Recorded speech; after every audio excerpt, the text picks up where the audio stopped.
Here's that section people love to hate, the announcements. If you want to be part of the next boot camp experience, it kicks off August 14th. The link's below, you can get on it.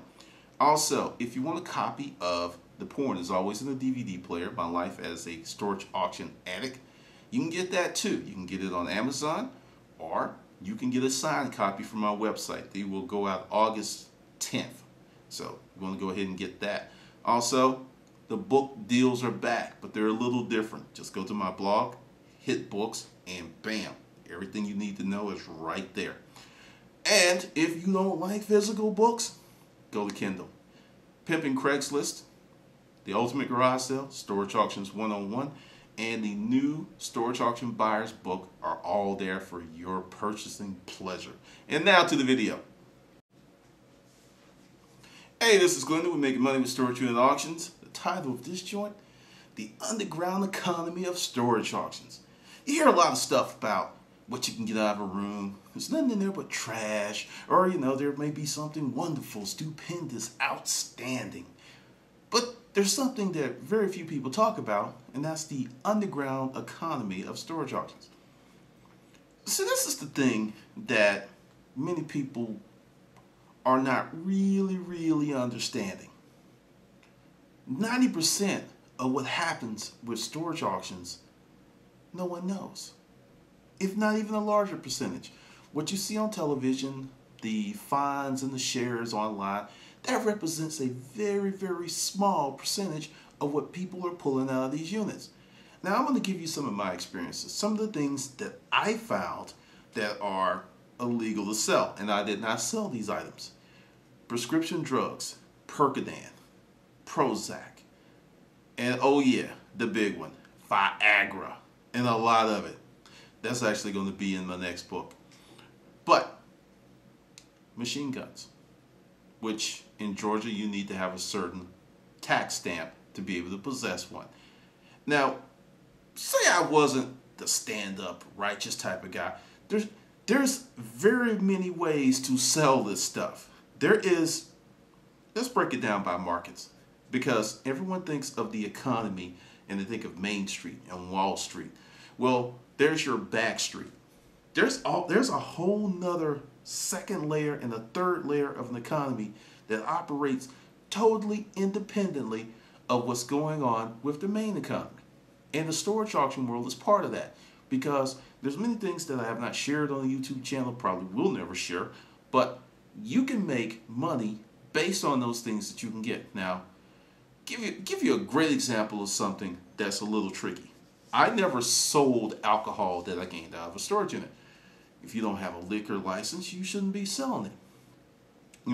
You can have a party or something, you can pour it, and that's what got me over. It's like, I can't sell it, but I can trade it, or I can give it away. That's the difference there. Found the unit, some Jack Daniels.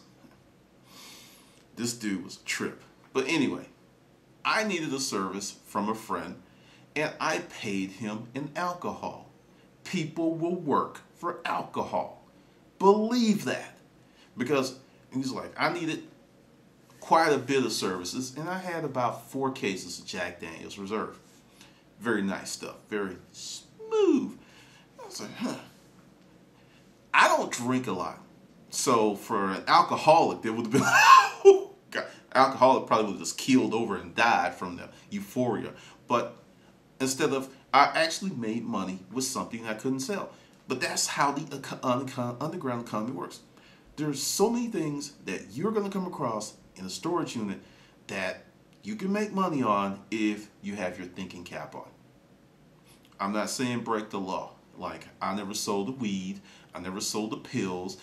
I flushed them because I have an aversion to jail. You may not have an aversion to jail, but I'm not going to sell controlled illegal substances or controlled substances. I'm not doing it. Just, it's too much risk. Well, I wouldn't talk about doing it because that's really stupid. But anyway, you can get this stuff and more. Now, how do you really make this work for you? Because what I see in the storage auction space is people have become married to buy a unit, hopefully find one or maybe 2 items, and run to an appraiser and get it checked out and hope to make their money on those things. You should be able to sell, trade, or move virtually everything you get in a unit. Now, if it's trash or extremely low margin, hey, you got to toss it and move on. But one of the things that drives me crazy with the shows, and I saw this in a recent episode of Auction Hunters, is the destruction of sellable merchandise. I don't know how many freaking times I had to go get a knob, fix something, restain something, paint something, build something to just get my money back from a unit or to actually elk out a profit. And when I see someone just destroying something that I could have sold currently for 100, 150, 200 bucks with a careless disregard and just throwing stuff and walking over stuff that can be sold, I'm just like, this is some bullshit. This is some bullshit right here, because the storage auction business is extremely hard.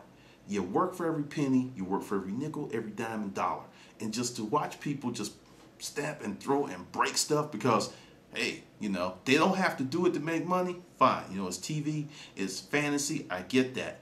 But it's giving people a wrong ideal about this business. You should never destroy, break, or anything, or casually put anything aside. You may need that later for your profit. That's the truth. That's gospel. So, all right. But back to the... I'm serious. I sat down for a whole day and I watched Auction Hunters this week, and I was just like shaking my head and getting pissed. But in the underground economy, there are things that you can get out of storage units you can never get your hands on through normal channels. That's one of the cool things about it. And if your business is structured right, if you really are out there, it's going to happen to you. How do you handle that? How do you handle getting something super sensitive? You don't tell anybody. I mean, that's why, I was very fortunate to have the partner that I did, because we came across stuff. It was just like, what are we going to do with this? What are we going to do with that? And by having a warehouse and a place to store it, while we came up with legal, effective tactics to move that and actually seek some type of remuneration, it was a bitch sometimes. But for those of you who are anti-government types, for those of you who have a cabin up in the hills stuffed with ammo, water, and dried food stuff in case the shit hits the fan, you might want to check out some storage auctions, because see, you'll be out there for a different reason, and you won't be looking for the wow factor or treasure. You'll be looking for things to survive, because if things, and I don't believe they're going to get that bad. I could be wrong. I could be sitting there going, man, I should have prepared a little bit more. I don't think it's going to get that bad. I think we're just going to have this period of economic malaise that's just going to go on. It's not going to get really better. It's just going to be like blah. I think we're going to have that for maybe a decade, like that lost decade that Japan had. I think that's what's happening to us now. I don't think there was a recovery. I think the recession is alive and well. And it's just, there's a few people doing well. There's a few people doing well, but overall, there's a lot of people still sucking wet. But think in those terms. And also, for me, I have to admit, the biggest joy of storage auctions was the mystery. It wasn't about the money, because it wasn't the money that had me in my warehouse until 2 or 3 o'clock in the morning reading journals and reading letters and just cracking my ass off, because buying a storage unit, it's like being able to go through your neighbor's house, through every drawer, every cabinet, every leather, and enjoy yourself. But that's something else. Just something for you to think about. All right, this is Glendon with Making Money with Storage Unit Auctions.